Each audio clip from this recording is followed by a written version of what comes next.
Do you know these expressions?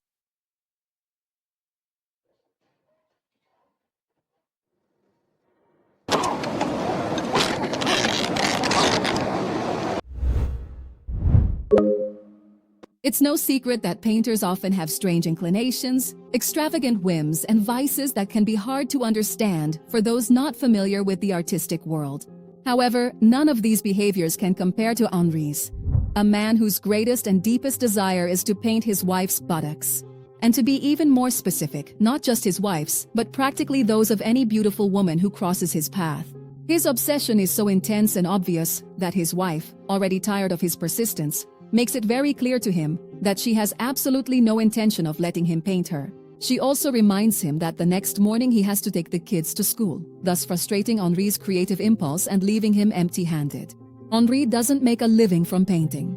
Painting is his passion and his refuge, but his real job is selling umbrellas in different towns. He walks through dusty streets, talks to strangers under the sun or rain, and tries to charm them with some odd detail. He gives away paintings of the people he meets. His works, far from being realistic or beautiful, turn out to be rough and poorly executed. Even so, he insists on giving them away enthusiastically, even though his technique barely supports the gesture, and that stubbornness drives him to keep going.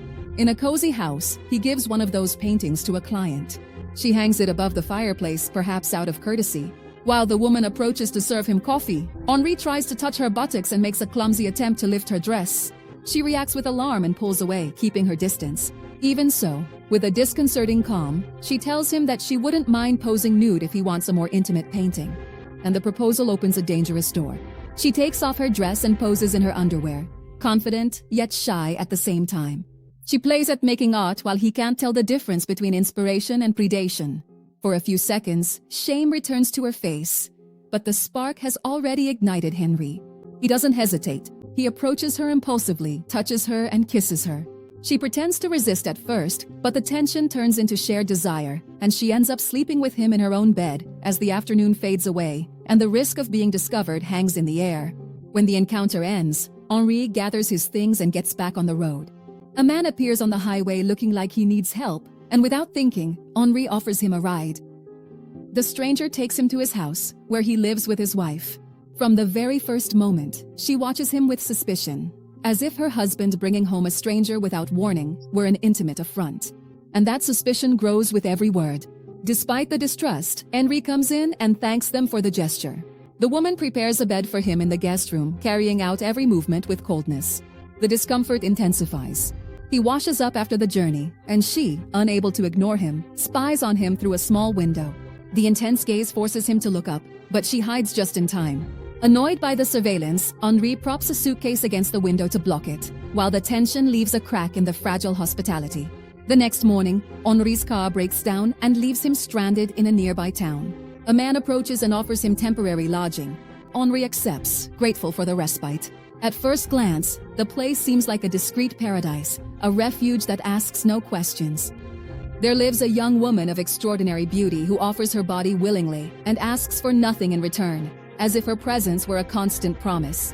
The host, without beating around the bush, tells Henri that he can sleep with the young woman if he wishes. She remains in her underwear, and the sight of her completely captivates him. When the girl wakes him wearing nothing but a robe, Henri is fascinated and gives in to that closeness. Desire, ease, and the absence of conditions disarm him, and the host watches in silence as the bond between them quickly intensifies. As the hours go by, the young woman suggests they run away together. She imagines a life by the beach, with Henri devoted solely to painting, and the two of them living a peculiar love, with no past to catch up to them. The man hosting them begins to feel jealous, even though he hasn't heard anything. He calls the young woman to come over, but she refuses. Her refusal sparks an argument, and the house becomes a contained battlefield.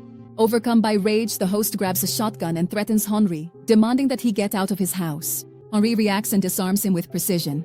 The gun is empty, without cartridges, just a hollow threat that loses its power in his hands. The silence that follows weighs heavier than any shout, and Henri's decision begins to take shape. The next morning, Henri gazes at the woman's buttocks and confirms what he feels. He wants to run away with her. He sees them as perfect, a destiny he believes is inevitable to paint. The two of them escape to the edge of the beach like lovers, and that illusion of a new life settles in quickly. Later, they have dinner together. They treat each other with the familiarity of a married couple, and every gesture seems to solidify the pact that binds them. That afternoon, Henri has to leave for a few hours. When he returns to the guest house, he discovers that the young woman has vanished without a trace. His perfect muse evaporates like a poorly fixed brushstroke, reminding him that desire is never a safe place, only a mirage. He searches for her anxiously until a maid tells him she saw her leave with a fat man. He realizes that she went back to her old boyfriend and abandoned him the way you abandon something fragile. Henri is left wounded, and his tendency to fall in love becomes his greatest weakness. When he finally returns home, he finds his wife getting intimate with another man. The blow hits him with no possible defense and leaves him empty. Months later, he reappears transformed. Disheveled, with a beard surrounding a dark mustache, dirty clothes, and a lost look in his eyes, he is a shadow of who he once was. And the world he built quietly falls apart. Drunk in a bar, he listens to mockery and jokes that aren't funny. The men laugh out of obligation and tolerate him out of habit. Henri approaches one of them and declares that all women are unfaithful, except for her, the one who left without saying goodbye and left him with a wound that won't heal. That nameless name becomes his only truth. One of those present claims to have seen her the night before, beaten, entering a hotel with another man.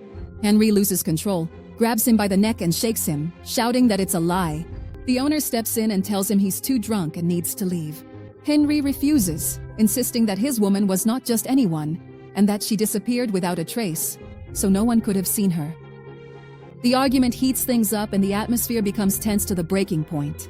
The man admits he was only joking, but they throw Henri out anyway to prevent another fight. Nearby on the windy beach, he tries to paint a landscape. The wind moves his canvas, frustration overwhelms him, and he destroys it by smashing it with his head. He is left on the sand, defeated, with the painting in shreds and his calling shaken. Later, he returns to the place where he met the woman who changed his life and finds the man who brought him there. He invites him to sit with two people, unashamed and unclothed, who talk and drink without restraint. The gathering doesn't last long. Henri faints and they take him to a room. His body gives out before his pride does, and the silence of the room imposes another pause. When he wakes up, a beautiful young woman is looking at him from across the room.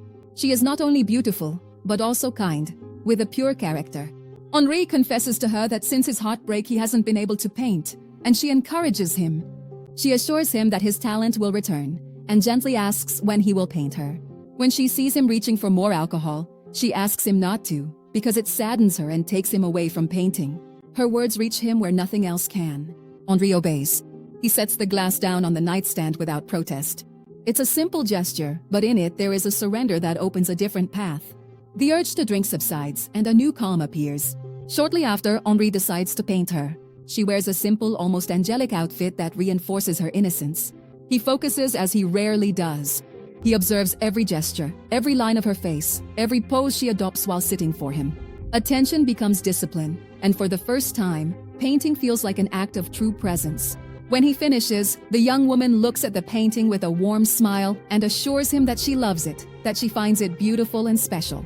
Maybe she's exaggerating, but she values the gesture more than the technique, and her approval sustains Henri. Through the painting sessions, Henri truly begins to get to know her. He listens to her without trying to get close to her physically right away, and the space between them fills with trust. She asks him to act with her in a local play, and he agrees. On stage, he moves with unexpected ease, while the townspeople watch them with curiosity and interest. The novelty lights him up for a moment, and that modest applause reconciles him with himself. After the play, she sits on the bed next to Henri. He has started drinking again and can barely form words. With his obsession on full display, he asks her to show it to him. She remains sweet and tells him she will do it if he promises not to drink again. In his voice, there is tenderness and a sincere concern that forces him to decide between desire and care. Henri promises. She stands up and reluctantly does it. His speeches unleash an overwhelming emotion in him, as if he were contemplating perfection. He asks for permission to touch them and she shyly agrees, but suddenly decides to stop him. Now he insists, begging to see her empanada, and at that limit she confesses to him in a soft but firm voice that she has never bumped fuzz. The revelation brings his impulse to an abrupt halt. For Henri, that confession is a divine revelation. He adopts a reverent attitude and begins to treat her like a saint, a sacred figure who must be respected. Then, with a mix of desperation and devotion, he begs to be with her. Finally, the young woman gives in and surrenders, and the intimate encounter happens amid contradictions that envelop and define them. When silence returns, there is more than just desire lingering in the air. The next morning, Henri appears unrecognizable. He is happy, full of energy, attentive, and efficient. He works on the beach alongside his new partner. He helps her with dedication and enthusiasm, as if he had been reborn. Although he is still a mediocre painter, there is something in his gaze that he didn't have before, the certainty of having found love. And that certainty pushes his life one step further. And if you don't want Henry to become obsessed with painting your buttocks, check out some of these other videos.